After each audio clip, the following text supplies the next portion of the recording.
Чай, кофе. Чай.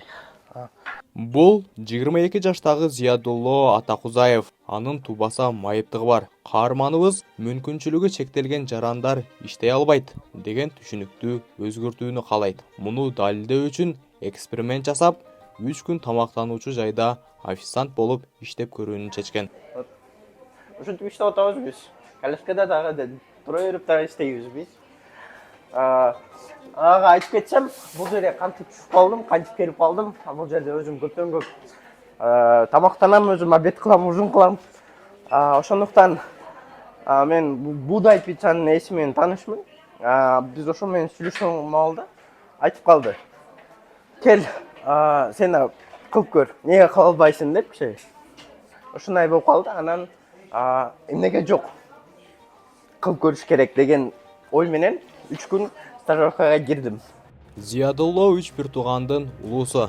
Анын бул демилгесин ата-энеси, жакындары да колдогон. Каарманыбыз иштеп баштаган биринчи күн оңой болбогонун, буюмдарды адаштырып алган учурлар болгонун айтат. Мындайча айтканда поварга айтыш керек. Мен ошол жерге келгенде 3 тамактан кийин үнтүп кала турган болуп калдым. Ошого жатташып кыйын болуп калды. Блокнотум бар, мен өзүм азыр блокнотко жазып алып, анан келе турган болуп атам. Кыргызстандын эмгек кодексинде ар бир ишкана, мекеме майыптуулугу бар жарандарга 5% квота бөлүшү керек. Мындайча айтканда, 20 адам иштеген ишканада бир майыптуулугу бар жаран иштегени укуктуу. Бирок бул иш жүзүндө толук аткарылбайт. Эгерде сиздер башка адамдардагы майыптуу кандай дедиңиз? Майыптуулугу бар болсо, биз иштешкени даярбыз. Биз аларга болушунча көмөктөшкөнгө аракет кылабыз.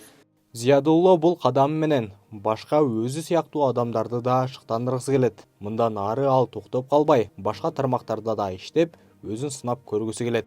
Учурда блогер болоюн деген чечимге келдим. Ошого 3 күндөн кийин дагы YouTube каналыма, дагы Instagram'ыма, ошо Instagram баракчама дагы ушундай видеолорду жүктөштү баштайбыз. Эң биринчи ошо максатым бул стандарттуу адамдар өзү айлана чүйрө, коомдогу адамдар бардыгы майыптуулугу бар деген бар адам дегенди угуп калса, бул жөн эле көчөдө акча суранып турган адам эмес деген нерсени көрсөткүм келет.